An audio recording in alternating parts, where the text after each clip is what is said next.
Hello বন্ধুরা, next video নিয়ে চলে আসলাম তোমাদের সাথে কথা বলতে। তারপরে তো আমরা মেলার ভেতরে ঢুকে এই যে দেখো কত সুন্দর সুন্দর দোকানপাট বসেছে। এই যে ফুলের দোকান, আমি সেখান থেকে একটা ফুল কিনেছি, সেটা তোমাদের সাথে পরে শেয়ার করব। এখানে বাচ্চাদের নানান ধরনের গাড়ি, খেলনার জিনিসপত্র, এই যে এখানে কত নিত্য প্রয়োজনীয় জিনিসপত্র রয়েছে। এখান থেকেও আমি কিছু কিনেছিলাম টুকটাক। তো তারপরে এখানে মাটির পুতুলের জিনিসগুলো দেখো তোমরা, তোমাদের দেখে খুব সুন্দর লাগবে, পছন্দ হবে।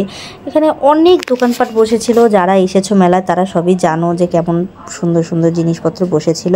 তারপরে এই কৌটোটা আমার খুব ভালো লাগছিল, বক্স মানে কসমেটিক্স রাখার জন্য।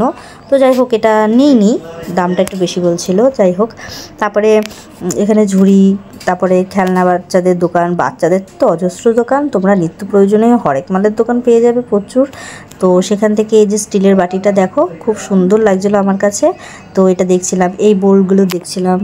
তারপরে তোমার এগুলো দেখে এখান থেকে ঘুরে টুরে এসে যে কোনটা নেবো তাই চয়েস করছিলাম। লাস্টে সাদাটা নিয়েছি। তোমাদের মধ্যে কালোটা না সাদাটা কোনটা ভালো লাগে দেখে আমাকে কমেন্ট করো। তারপর বোতলটা নিয়েছিলাম, যে বোতলটা দেখলাম। এখানে অনেক সুন্দর সুন্দর গার্ডার ছিল। তারপরে একটু দোলনা টোলনা এইসব দেখে আমরা মোমোর দোকানে চলে এসেছিলাম মোমো খেতে। সেখান থেকে মোমো নিয়ে আমরা ফুচকা খেতে চলে গেছিলাম। ফুচকা টুচকা খেয়ে এই যে আমাদের বাবানের সাথে দেখা, দেখো বাবান কি সুন্দর করে ডাকছে, আসো আসো করে, টাটা বাই বাই।